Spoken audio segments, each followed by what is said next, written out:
In a dilapidated house, two couples were being mercilessly tortured by a thug wielding a dry iron. The thug sneered, lecturing the man in front of him about borrowing money. He declared that if someone took a loan, they should sell their organs to repay it, as only that would make them truly human. Grabbing the man by the neck, he brought the iron dangerously close and growled that they needed to feel pain to understand what it was like for those unable to retrieve their hard-earned money. Suddenly, the thug noticed the woman behind the man fiddling with a phone. Suspecting that she might be contacting the police, he snatched the phone from her hand. However, upon examining it, he discovered she had been texting someone, her son, warning him not to return home under any circumstances. A sinister smile crept across the thug's face as he muttered that instead of punishing the couple, he should take it out on their son. He ordered his men to silence the couple completely so they wouldn't alert the boy. The thugs tied them to a pillar in the house, muffling their mouths. Shortly after, there was a knock at the door. The thug assumed it was the son and positioned his men strategically behind the walls, ready to pounce. The boy entered the house, carrying a bag and walking cautiously. As he stepped further inside, one of the thugs leapt out and struck him on the head. The boy staggered but did not fall. Instead, he managed to remain standing and retaliated with a powerful punch that knocked the thug out cold. The leader of the group, shocked by this unexpected display of strength, ordered his men to attack and kill the boy. A horde of thugs rushed toward him, but the boy dodged their strikes with agility and countered with devastating blows. His punches were so strong that bones cracked under the impact. When one thug attempted a straight kick, the boy caught his leg and delivered a crushing blow to the other, breaking it. Another thug tried to hit him from behind with a chair, but when the chair struck his head, it had no effect. Instead, the boy turned to glare at the thug, who froze in fear. Without hesitation, the boy punched him with such force that the thug was sent flying into a wall. The leader, now desperate, pulled out a knife and grabbed the boy's father by the head, threatening to stab him if the boy moved. However, the boy seized a dry iron and hurled it at the thug, striking his head so hard that he was thrown out of the door. The parents, bound and helpless, watched in astonishment as their son single-handedly defeated all the thugs. After freeing his parents, the boy coldly remarked that if they didn't want him to fight, they shouldn't have been so poor.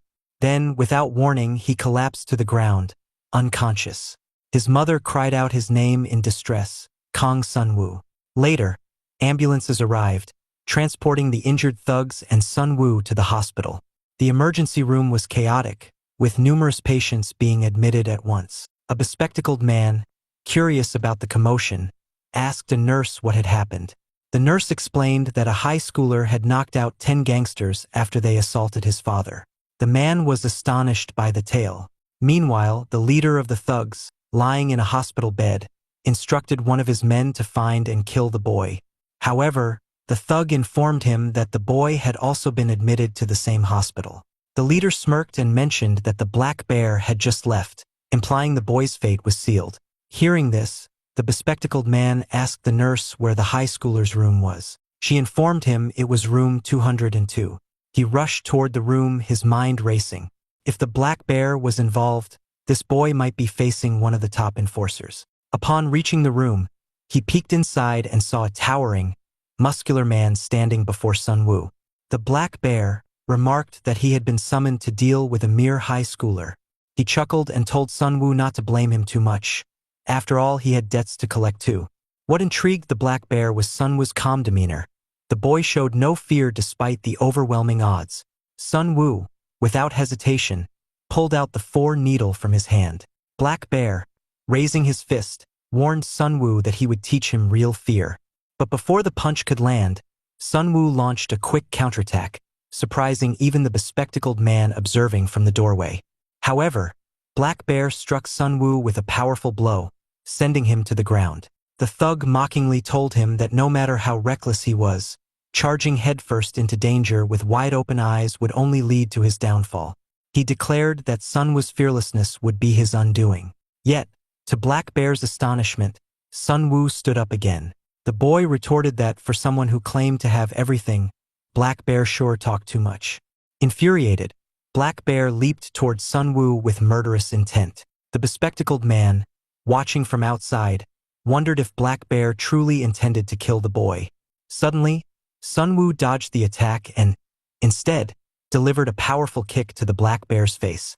The impact was critical, and the onlooker thought he had never heard of a black bear being taken down. However, seeing the black bear still manage to stand, he thought there was no way the black bear, known as the physical king even across the country, would go down so easily.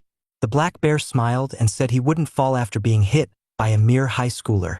But suddenly, Sunwoo punched the black bear in the head, slamming him to the ground. He then climbed on top of the black bear and started punching repeatedly. However, the black bear grabbed Sunwoo with his hand and used his signature move, the bone crusher.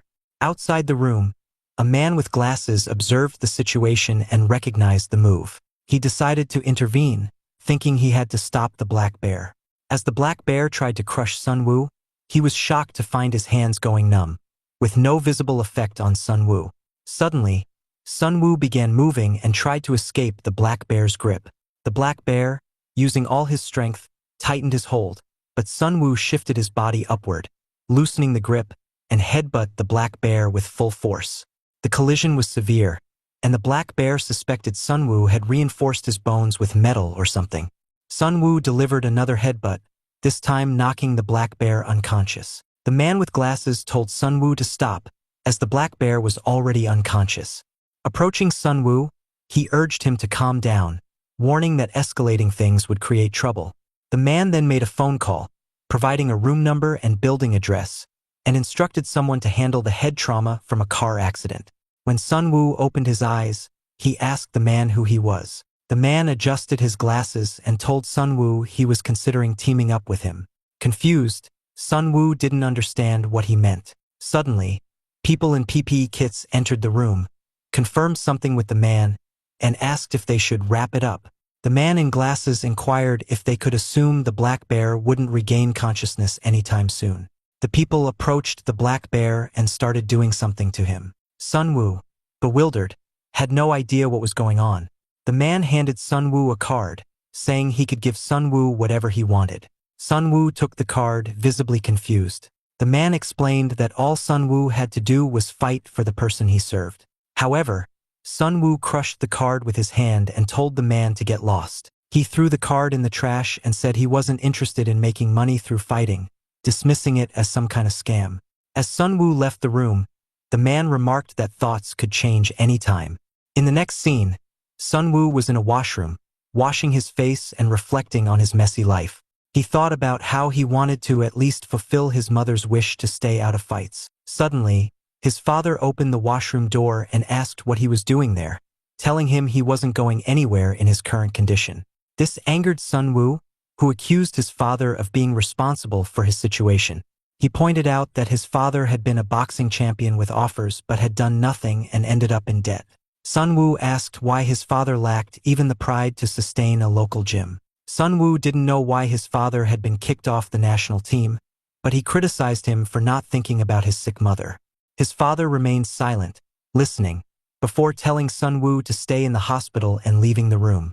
Suddenly, Sunwoo felt dizzy and collapsed. His head throbbed, and he realized it was probably because of his lack of sleep. He thought about how his head always hurt whenever he saw his father. Sunwoo hated his father, recalling how he brought home barely a week's worth of living expenses while plagued with injuries. He remembered his father bowing to the parents of the bullies who had tormented Sunwoo in the past. Sunwoo didn't want to rely on his father, who, in his view, believed he had done enough as a parent. Sunwoo felt like he was sinking into a pit, just a high schooler unable to change his life or earn enough for daily expenses. In his past, Sunwoo had been bullied during a part-time job, and this resentment toward his father only grew deeper. Despite his struggles, he couldn't leave home and abandon his sick mother. Sunwoo woke up in a different room, wondering when he had been moved. Checking his phone, he realized he had been unconscious for a while. He noticed a text from his father, who said he needed to tell Sunwoo something. Sunwoo wondered what else his father could be hiding. He called his mother to check on her, but his father answered the phone instead.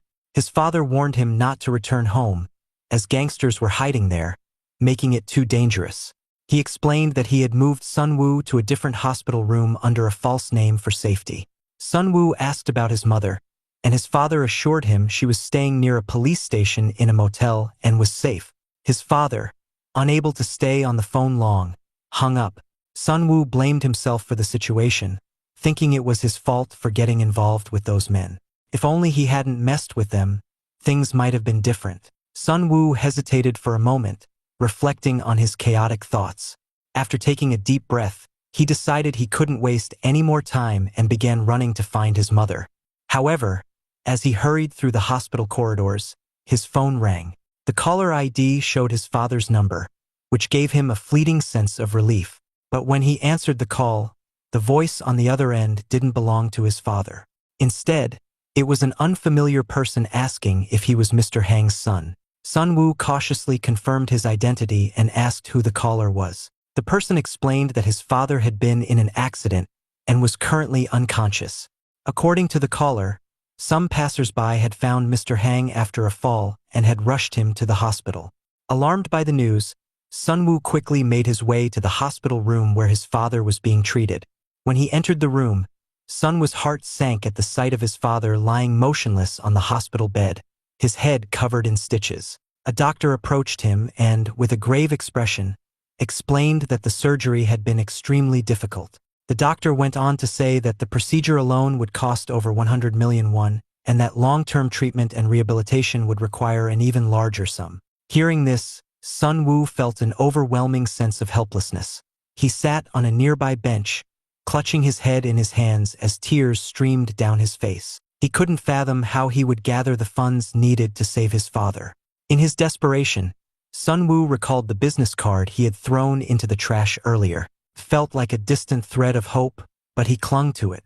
He sprinted back to the hospital room where he had discarded it and frantically searched the trash can. To his dismay, the card was no longer there. Feeling defeated, he slumped to the floor and whispered to himself, blaming his earlier decision to throw it away. Tears welled up in his eyes as he muttered that he was powerless and that it might have been better if he had never been born. Just as he was consumed by despair, the man with glasses appeared in the doorway. Holding up the card, the man asked Sun Woo if he had been looking for it. Sun Woo looked up in shock, unable to hide his surprise. The man stepped closer, his expression calm, and asked if Sun Woo had changed his mind about their earlier conversation. Hesitant, Sun Woo managed to ask how much money was being offered. The man adjusted his glasses and explained that the base prize was 10 billion won if Sun Woo won the tournament. Sun Woo stared at him, disbelief written all over his face. The man elaborated further, mentioning that even without winning, as long as Sun Woo gained popularity, he could earn a significant amount of money. He then asked Sun Woo if he was ready to join them. Min-suk, as the man introduced himself, escorted Sun Woo to his office and presented him with a formal agreement. He placed the document on the table and advised Sun Woo to read it carefully before signing. Sun Woo picked it up and noticed the title, Fighting Ward. Min-suk explained that it was a secret underground fighting tournament where participants gained monstrous physical abilities using advanced doping drugs. Sun Woo frowned and firmly declared that he wouldn't use doping. Min-suk smirked, pulling out a box filled with vials, and explained that the drugs weren't ordinary. Depending on their type, they could transform even a frail, dying man into a fearsome fighter. He reassured Sun Woo that doping was optional, not mandatory. Still suspicious, Sun Woo asked who Min-suk really was. The man apologized for the late introduction and revealed that he was a scout for a VIP participant in the fighting ward. However, Min-suk insisted that his identity was irrelevant compared to the importance of understanding doping. He told Sun Woo that not a single fighter had won the tournament without using the enhancements. Sun Woo remained reluctant, shaking his head. Min-suk sighed and suggested that Sun Woo might change his perspective once he entered the arena. He explained that making it to the top of the tournament would allow Sun Woo to choose a sponsor, who would back him all the way to victory. Sun Woo's patience wore thin, and he demanded to know how the payment system worked. Min-suk calmly explained that prize money was earned through the tournament, not upfront. Shocked, Sun Woo asked why he should even consider working with them if that was the case. Min-suk smirked and pointed out that Sun Woo's financial situation left him with little choice. He mentioned that Sun Woo needed money for his father's surgery and to keep his family safe, which left Sun Woo stunned. How did this stranger know so much about his personal life? Before Sunwoo could ask, his phone rang again. This time it was his mother. He answered immediately, worried something might have happened to her. To his relief, she sounded calm and even grateful. She thanked Sunwoo for paying for his father's hospital fees and for sending bodyguards to ensure their safety. Hearing this, Sunwoo turned to Minsuk, his expression a mixture of confusion and realization.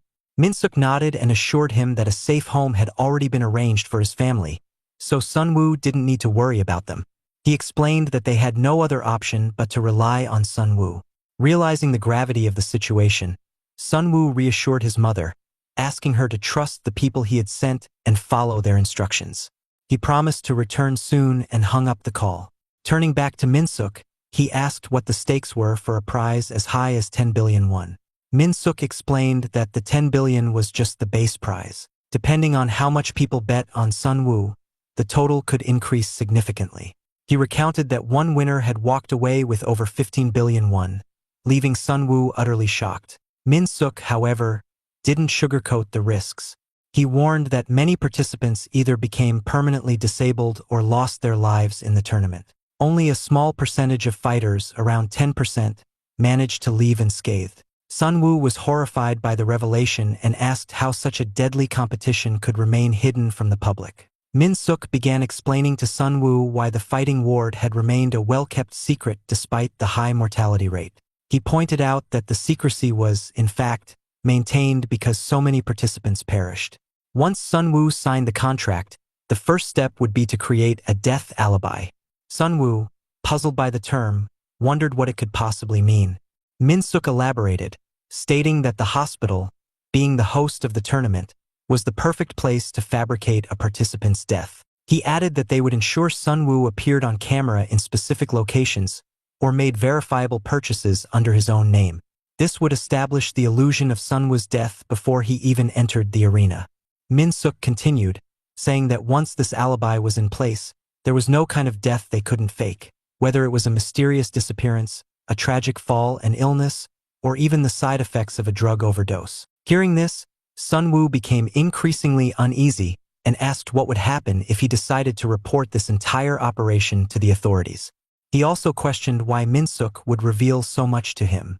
Minsuk smirked, his confidence unwavering, and dismissed Sunwoo's concerns. He remarked that it wouldn't be difficult to ruin Sunwoo's credibility, branding him as nothing more than a delusional drug addict. Who would believe the wild claims of a crazed addict about a tournament that officially doesn't exist? Minsuk asked rhetorically, his tone mocking. The scout's smirk widened as he added that Sunwoo wouldn't even have the chance to report it, as he would be declared dead long before he could tell anyone. Minsuk's tone shifted slightly as he reminded Sunwoo that the choice to participate was entirely his. However, he wasted no time presenting the contract again and asked if Sunwoo was ready to sign. While most people in Sunwoo's position would have taken days to think things over, Sunwoo surprised Minsuk by signing the contract immediately. His only condition was that Minsuk should keep his promise to ensure his parents' safety and cover his father's medical bills. Watching Sunwoo sign the document, Minsuk's smile turned unsettlingly sinister. Just as Sunwoo handed the contract back, a nurse appeared behind him without warning and injected something into his arm. Sunwoo's vision began to blur, and he felt his body weakening rapidly. As he fought to stay conscious, Minsuk's voice echoed in his ears, explaining that the injection was an anesthetic to transport him to the arena. The scout's final words reminded Sunwoo that his parents' well-being depended on his participation in the tournament. He urged Sunwoo to win, claiming that victory was the only way to solve all his problems. When Sunwoo regained consciousness, his head felt heavy, and his body was sluggish. Through his hazy vision, he saw a blurred figure in a protective suit dragging him forward. Confused and disoriented, he weakly asked the figure where they were taking him. The person gave no clear answer, instead instructing him to stay silent and keep moving. They promised he would soon find out where he was going. At the Hazen Group building, Minsuk stood confidently in the office of Cha Yunwoo, the vice chief of the company. Yunwoo appeared skeptical as he questioned Minsuk's decision to recruit a high school student as their representative fighter. He pointed out that, despite Sunwoo's impressive feat of taking down a black bear, The idea of using a teenager sounded absurd. Min-suk acknowledged that the vice president might find the idea laughable. However, he explained that this seemingly ridiculous choice could work to their advantage. The more unexpected the decision, the more it would intrigue their superior, who was known for his obsession with the fighting ward.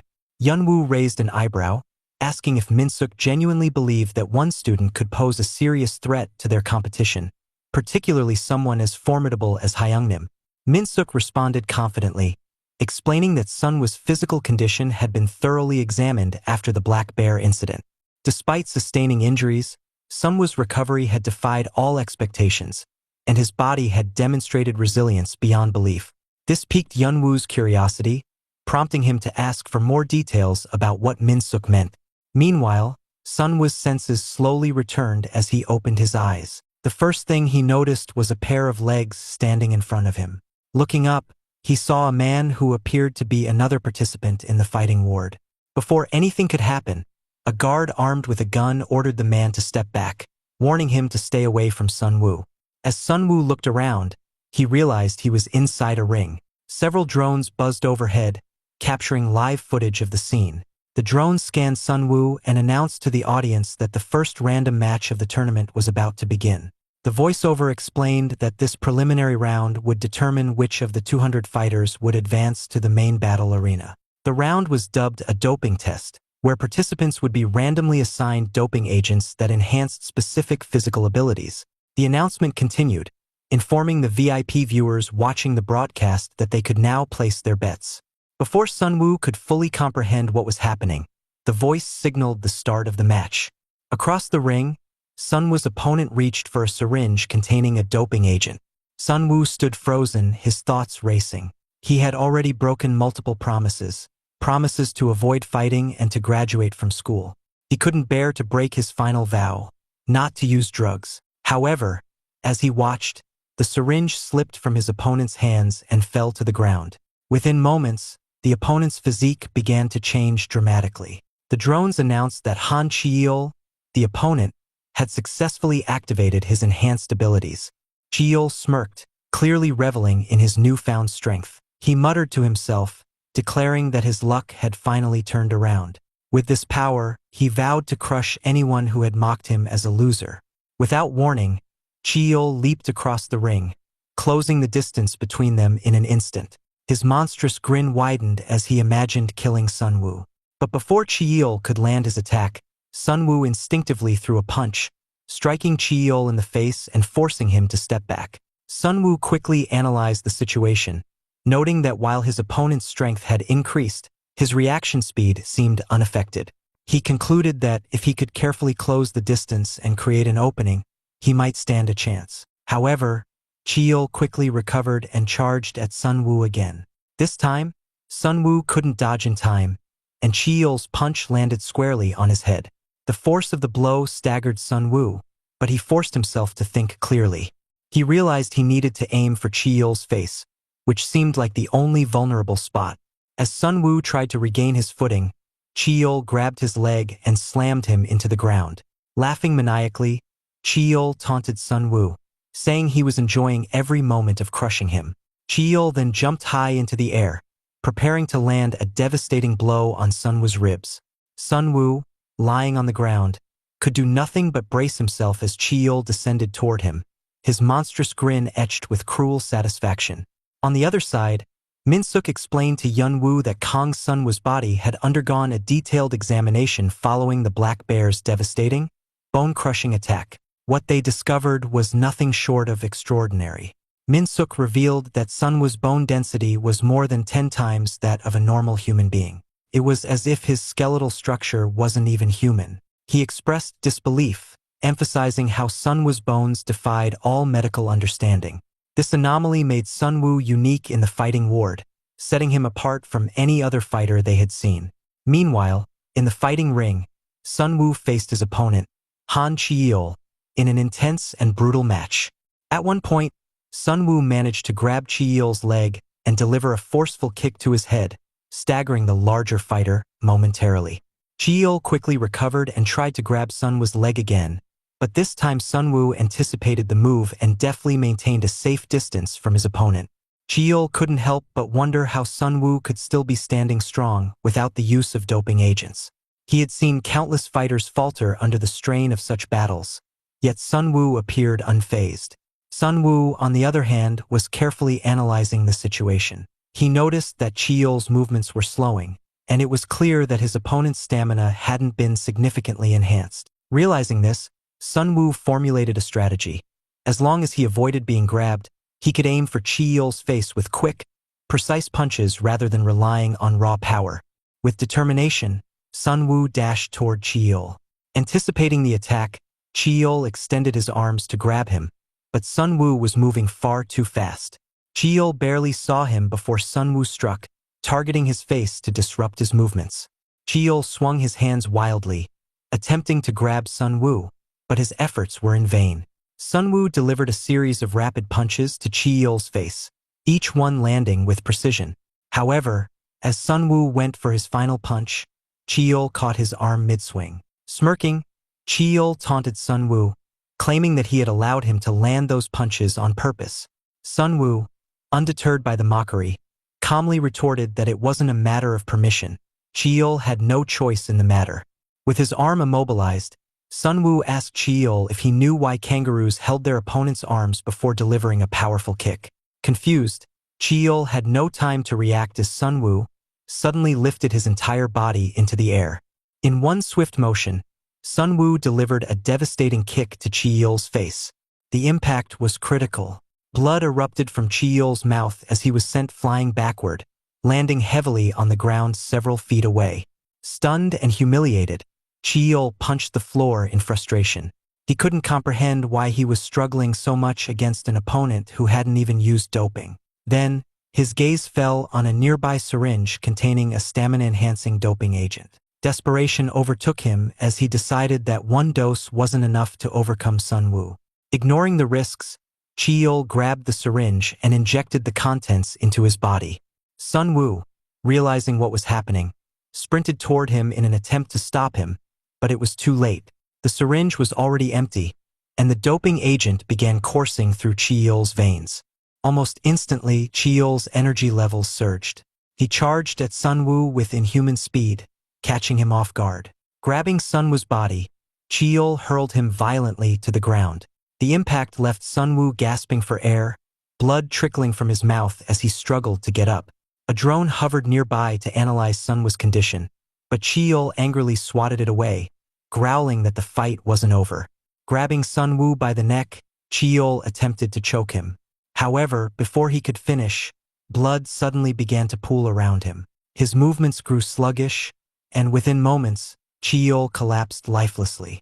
The drone announced that the match was overdue to the death of a player. Back at the office, Yunwoo asked Minsuk for an explanation of what had happened during the match. Minsuk calmly explained that Cheol had overdosed on doping agents. He revealed that the survival rate for attempting 2 different types of doping consecutively was less than 0.5%. Since Cheol had already undergone power doping and then injected himself with stamina doping, his death was inevitable. Yunwoo remarked that Minsuk had been lucky that his opponent essentially took himself out of the match. However, Minsuk disagreed, stating that luck alone couldn't explain Sunwoo's victory. He emphasized that Sunwoo's body was far from ordinary and that his unique attributes played a crucial role. Yunwoo acknowledged this point, adding that the fighting ward was filled with fighters who had enhanced every aspect of their bodies through doping, muscles, organs, hormones, everything except bones. No doping agent had ever been able to enhance bone density. Yunwoo expressed curiosity about how Sunwoo would fare in the main round, noting that his efficiency would be truly tested against even more formidable opponents. When asked about the next steps, Minsuk explained that Sunwoo would first receive urgent medical treatment. Afterward, he would face the surviving fighters in the main tournament, many of whom had likely gained terrifying powers. At the treatment center, Sunwoo sat alone, deep in thought. The memory of Cheol's death weighed heavily on him. He couldn't shake the image from his mind, but he reminded himself of his parents, who depended on his survival. They were the reason he had entered the fighting ward. Sunwoo resolved to do whatever it took to protect them. Suddenly, a drone appeared, instructing Sunwoo to head to the lobby along with the other players who had passed the round. A staff member equipped with a protective suit informed Sunwoo that the guide drone would explain everything he needed to know. The staff member warned him not to act foolishly, as all guide drones were equipped with lethal weapons to maintain order. Following the drone, Sunwoo stepped into a dimly lit, cave-like structure. He wondered about the nature of the place and wished he could contact his mother to ensure her safety. He clung to the promise that his family would remain safe as long as he participated. After walking for some time, Sunwoo reached a massive door. The guide drone informed him that it was the entrance to the player lobby. As the door slowly opened, a blinding light spilled through, revealing a massive hall filled with players and drones. The hall was bustling with activity. Sunwoo noted that there were 124 participants, all of whom had survived the brutal first round. They were gathered near a massive monitor for the briefing. Observing the fighters around him, Sunwoo realized that they were on a completely different level from the ones he had faced before. As he stood quietly, two participants nearby began mocking him. They laughed at the sight of a high school student in a uniform, speculating that the fighting ward had deliberately dressed him that way to create a spectacle for the rich sponsors. Despite their taunts, Sunwoo remained focused, knowing that the real challenge was only beginning.